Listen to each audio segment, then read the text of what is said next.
We have a misconception about content. We have the same one about life. Let me explain. We believe in life we have to craft perfect experiences for meaningful connections. This might look like cleaning the whole house before somebody comes over, ensuring that we have a full schedule for vacation, or even making sure the dinner date has all of the right things in place and that nothing goes wrong. We believe we can create positive outcomes solely by being well-intentioned and planned. And you are right to think that. But then again, think of all the energy and time that goes into doing that. So while you can't avoid an anniversary dinner being somewhat well planned and scripted, we need to have less and fewer of those in more unscripted moments that actually lead to, in my experience, ironically, more perfect moments. Essentially, have fewer expectations, damn it. Because the truth is, I don't care how clean your home is to have a meaningful time with you. Now back to content. We have the same belief about content. To add value, quotation marks, we need to spend significant time and energy on it and have it be, quotation marks, exceptional. If we don't, our audience won't find value in it and that content will waste their time if it doesn't have all of that effort and energy into it. And while there is truth in that, spending time on highly produced content rewards your audience and respects them. But there is also truth in this. Your audience is human and they can get value from imperfect, aka human content. Meaningful connections and progress do not always come from crafted moments. Sometimes we can actually ruin the potential for progress by thinking that progress only comes from polished moments. It's like the person who needs the right environment to write well. Just write. Now back to the focus of this episode. To avoid running out of energy with your content creation, you need to overcome this misconception and have the belief that content can be good both as high quality and also as low quality, or as I should say, lo-fi content. Because as I'll talk about, lo-fi content does not mean it sounds crappy or the video is shaky or whichever. So before I share what lo-fi content is and isn't and how to do it, let's start the show. Welcome to On Marketing, a show where we explore marketing's first principles, mental models, and my favorite contrarian takes.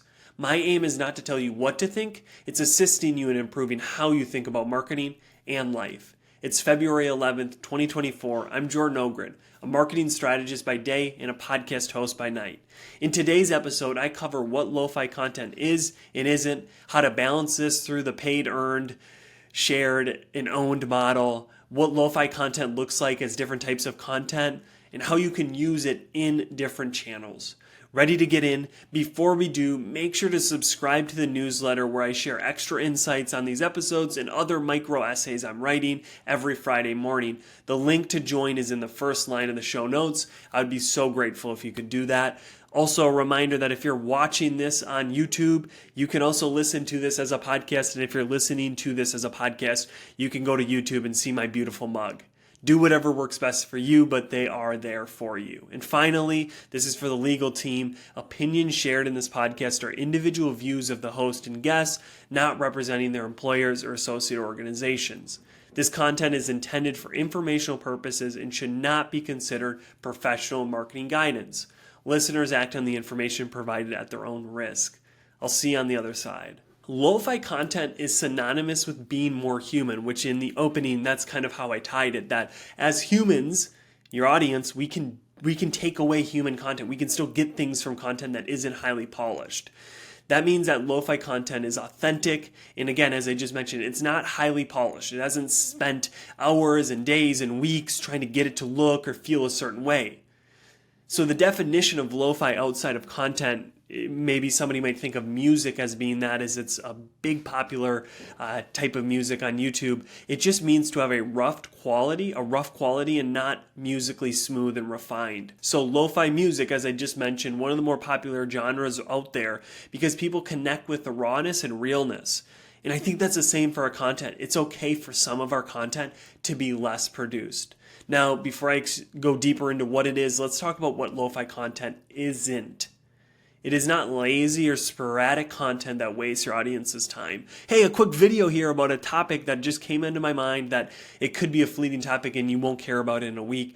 That is not what I'm talking about. Spammy, unrelated, or unhelpful content, aka kind of like the first, just creating content for content's sake. That is not lo-fi content. And also, finally, technical issues like poor audio or video that is shaky and hard to watch. I believe this podcast that I'm doing, as much as I put time and energy behind it, it's very lo-fi within terms to audio. It's not a highly produced, narrated show where I come in and out and I have the interview being stitched together. It's just pretty straightforward, pretty raw, real. So that's one way to think about it, is it doesn't have to be bad to be lo-fi. Hopefully you didn't just hear my stomach there. I'm a little bit hungry. What I mean when I'm talking about lo-fi content is well thought out content, yet just a little underproduced.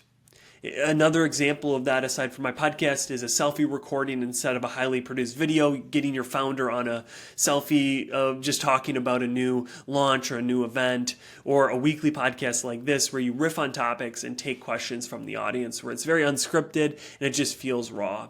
And this content is valuable because it's relatable and authentic versus polished and refined. You get the real version of someone or a company versus a highly crafted image, which is needed. Your website's a prime example where you want to have a real nice video maybe explaining something, but in social and some of these other channels, which I'll get to later, lo-fi video or lo-fi content is really ripe. It does well there. Now, why is this important for you? One of the reasons is because this type of content is not being done by all companies and individuals. It means it's a blue ocean for you and me to take advantage of. Many people think to do a video, to do content, it needs to be really polished. It needs to have 17 edits, 17 people cooking in the kitchen, right? That's just not true. Not only that, it's a blue ocean, it's also a great way to supplement high quality content with consistent lo-fi, quickly produced content.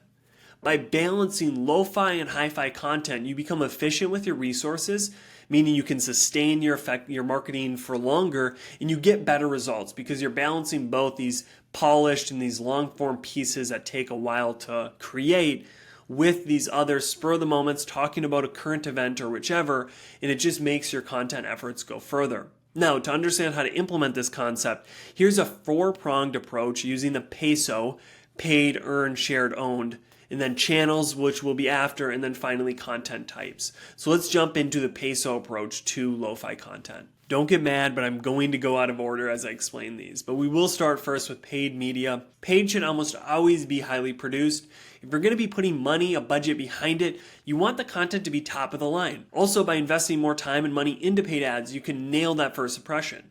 Because with paid ads, you're going to be sometimes the first time someone's heard of you. You want that to be good. You don't want it to be some handheld video or whichever where the impression isn't, hey, I want to work with them or hey, I want to hire them. It's more like, they really paid to boost that or they really paid to have that as an ad. So that is really where I believe hi-fi content really does well, is with paid media.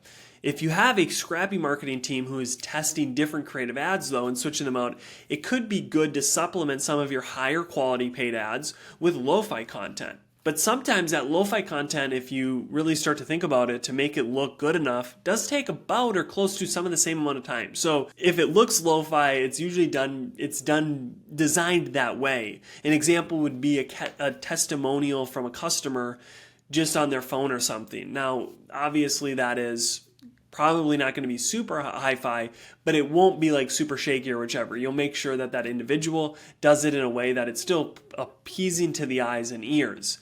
And I think this is really right for customer testimonials because it just feels more authentic and real than when someone's sitting, beautiful backdrop or whatever, talking about a product, and your bullshit meter's already on. Where if it's just a selfie, hey, I bought this product last week, or another unique way of doing that is a phone recording, a voicemail from someone kind of talking about a product. It was a unique way. I never thought of it till I heard it in an ad on social, but it's just like, hey, you need to check out this product. I've been having trouble sleeping, but I've been able to sleep the last 4 nights. Give me a call when you can. Something like that. And obviously it could be staged or scripted, so it is kind of getting away, but it is just lo-fi in the sense that it isn't highly produced. It's a recording, or maybe you create a recording that isn't actually a voicemail. So it does take a little bit of time to recreate that scratchy feel. But again, paid media is a great place to do that. And if you're going to amplify customer testimonials or some of those things, lo-fi content does kind of become more of a player, but really hi-fi for paid media. I believe owned media, the next, is where lo-fi content shines.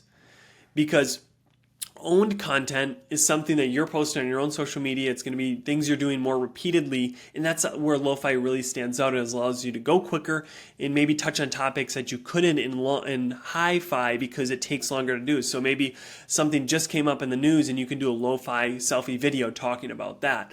Now, an example where owned media should be hi-fi is if you're using paid content to push to an organic piece of media, piece of content. Let's think of a guide.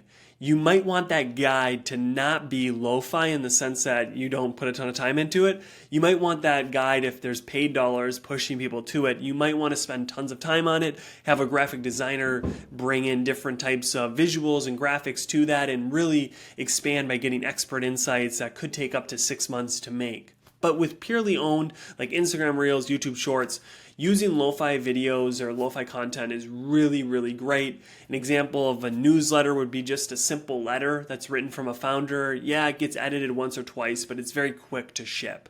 The ideas are endless for lo-fi organic content, really making this one of the best places to start and to long-term invest in lo-fi content. Now, shared media gets a little bit weird. It's where your audience shares your content or media on social media. That's a lot of media.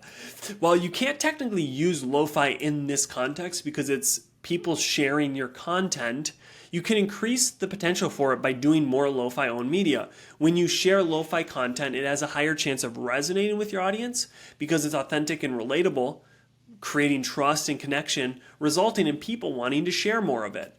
This is also called user-generated content when others start to share their own lo-fi videos or whatever content about your product, your service.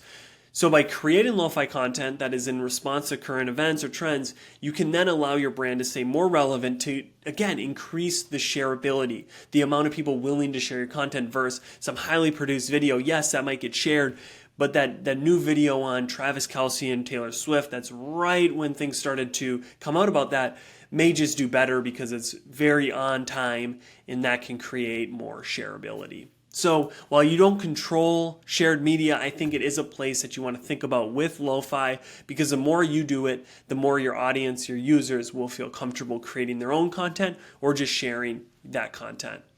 Earned media is a bit similar to shared in the sense that it's other media outlets or brands posting about you.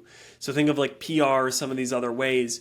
Now, when you're regularly sharing lo-fi content, you present your brand, again, as more authentic and trustworthy, which I believe is crucial for earned media in today's time. Anybody can write a really one-sided or very kind of crafted press release, but being able to create content in a way that is just genuine, authentic, raw, that could have a higher potential to being picked up by media channels, as it just shows more of who you are. So again, going back to that customer testimonial video, or just customer testimonials video is an easy way to think about it. It's far more persuasive than a highly produced advertisement.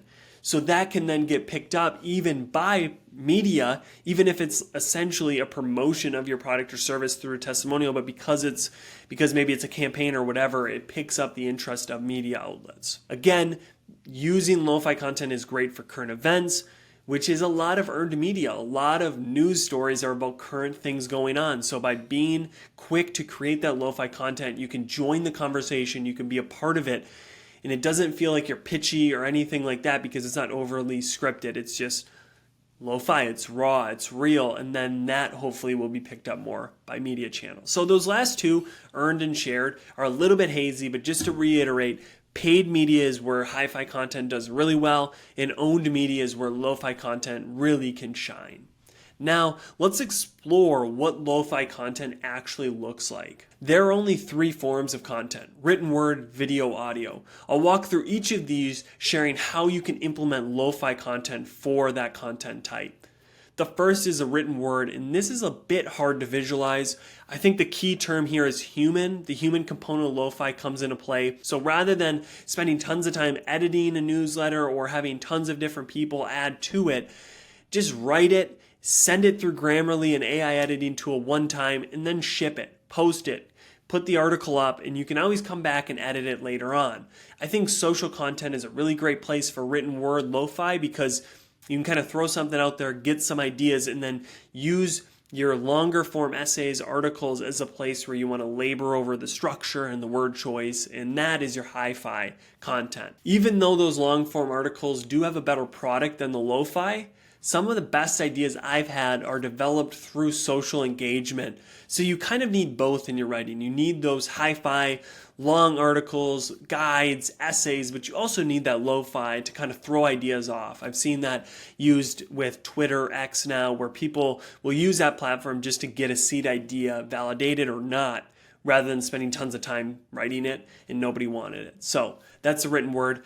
Video content is the most ripe for lo-fi content. I believe every company needs to experiment with lo-fi video content. It's one of the easiest places to do it, and it starts to get your people, your executive staff, or whoever on video in a very personal, raw, and relatable way. An example of this is just a quick iPhone style video that delivers value to your audience or talking about a thought you've had.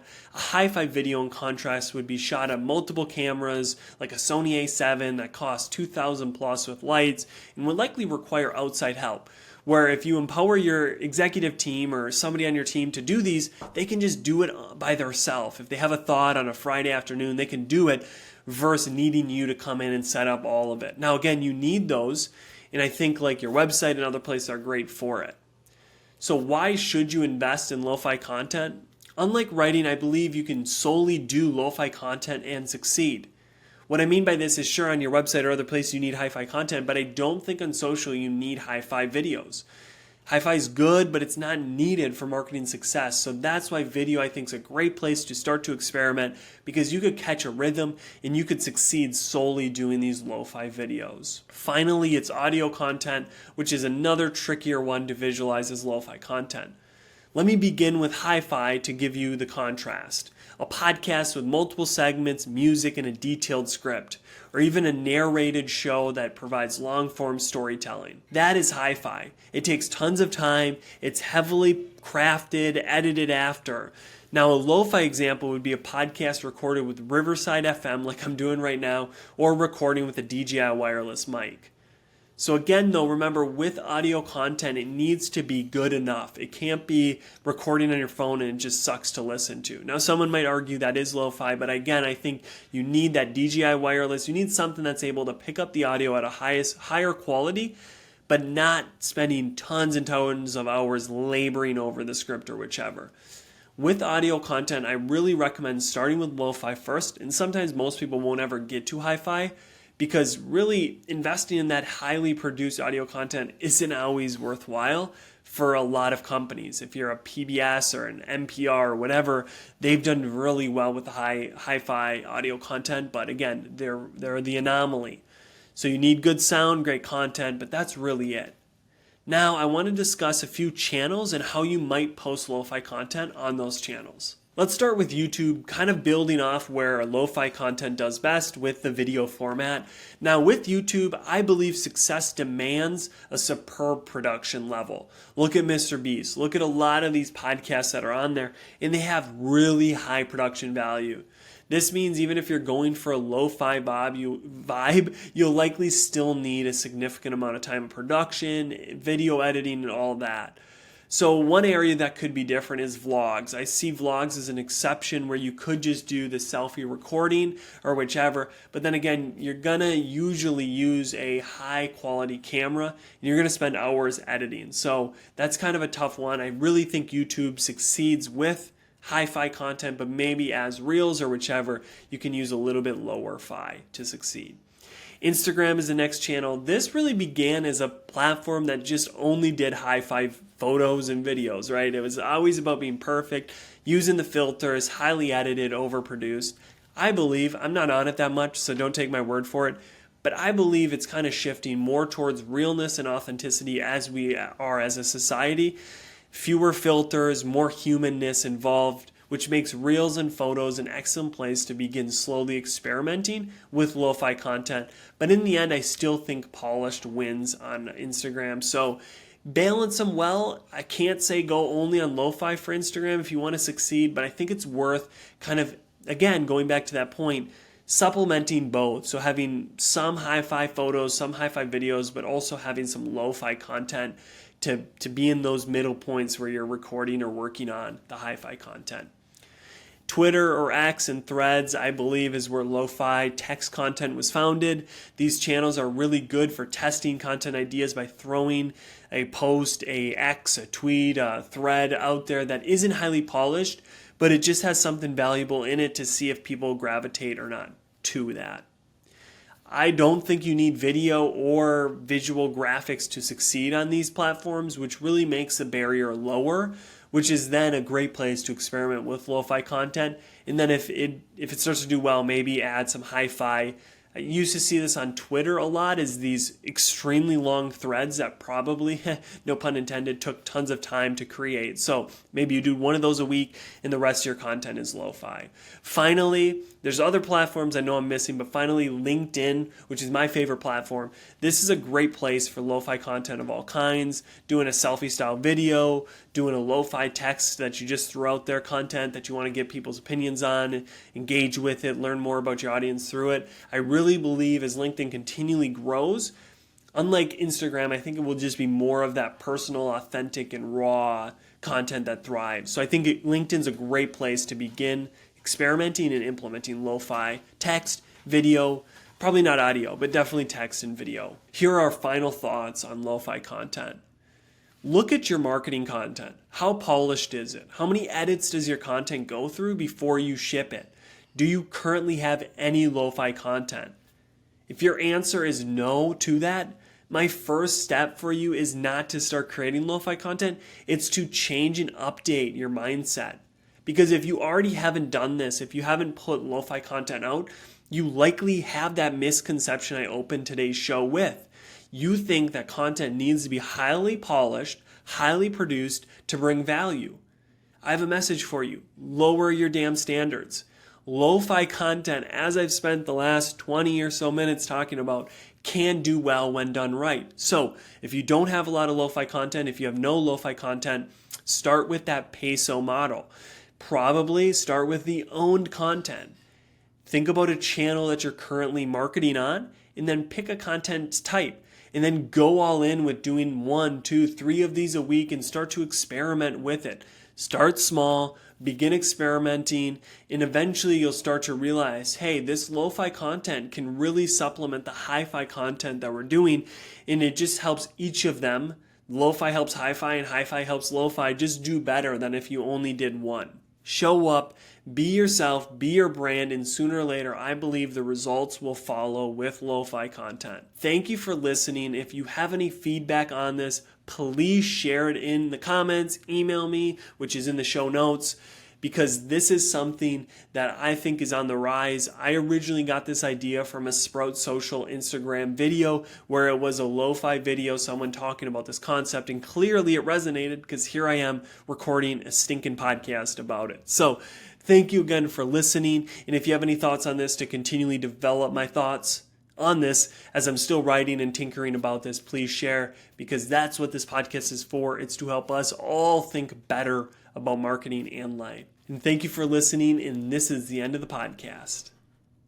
Thank you for making it to the end. It means the world to me that you watch or you listen to this episode, and hopefully you're walking away with new insights to improve how you think about marketing and life and help you make progress on what matters to you. But one thing before you go, if you could subscribe wherever you're listening to this or watching, that would really help out both you getting the episodes right when they come out and raising this podcast in the rankings. So hopefully more people like you can listen to this.